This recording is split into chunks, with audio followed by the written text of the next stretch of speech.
Hi guys, kabajamtootaa fi hordoftoota chaanaalii holqa barnootaa guyyaa irraa kanaas barnoota adda fi barnoota miidhagaa tokkoon isiniif qabadhee dhufee jechuudha. Barnoonni kiyya kan guyyaa irraatis appii professional kaameraa full HD jechuudha kan isiniif waraabuu danda'u appii ajaa'ibaa kan maallaqaan bitamu bilaashittiin isiniif maxxansuudhaaf deema jechuudha.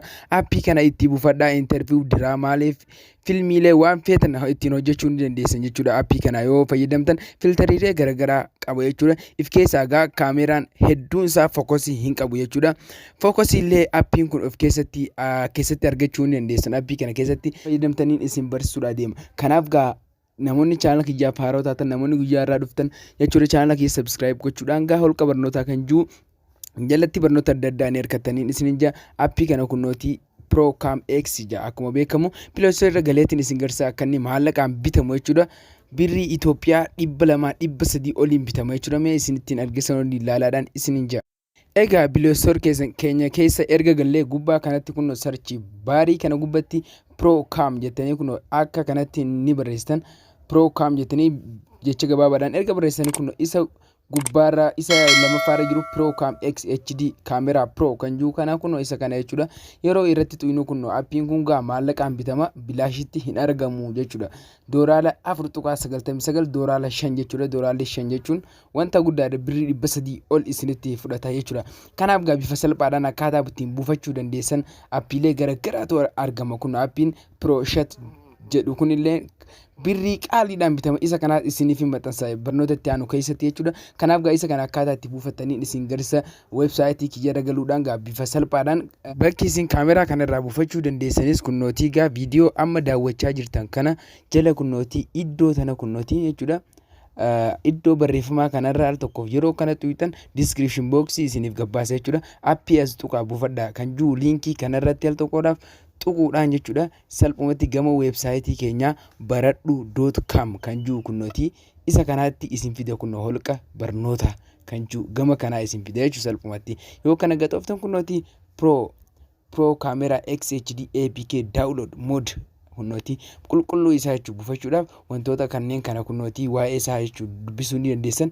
Xiqqoo ishee kana gaddeemuudhaan kun mallattoo daawuloodii akkanatti argattu jechuudha. Yeroo hundaa akkanatti isiniif kaa'aa jechuudha. Daawuloodii kanarratti al tokkodhaaf ni xuuxan jechuudha. Achi booda akkanatti isiniif baasa jechuudha. Erga inni akkanatti isiniif baasa kunnootii akkanatti isiniif baase xiqqoo ishee kun iddoo kanarraa akkana gajjachuudhaan kunnootii daawulood ProCam X HD Pro kan jiru kana iddoo magariisa kanarraa al tokkoof ni xuuxan jechuudha. Achi booda APK meegaabaaytii 4 qofa jechuudha irratti ni xuuxanii jechuudha. Kilik godhuu qofa achi booda daawulood isiniif ta'eetii eegala kunnootii akkanatti isiniif baasa. Daawulood kan jiru kanarratti ni xuuxan jechuudha. Achi booda kun akkanatti isiniif eegalaa jechuudha. An buufadheetiin jira kunnootii amma tana naa bu'eeti jira kunnootii as keessa kunnootii duruuf naa bu'eeti jira. Bakki daawuloodiidha jechuudha. Bakki isin argachuu dandeessan iddoo inni daawulood itti ta'e jechuudha.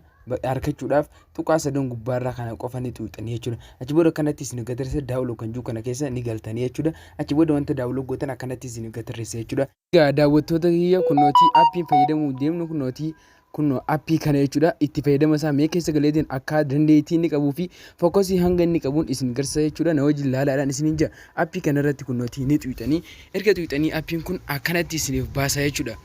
Hayyama ni gaafata hayyama isaa ni kennitanii jechuudha.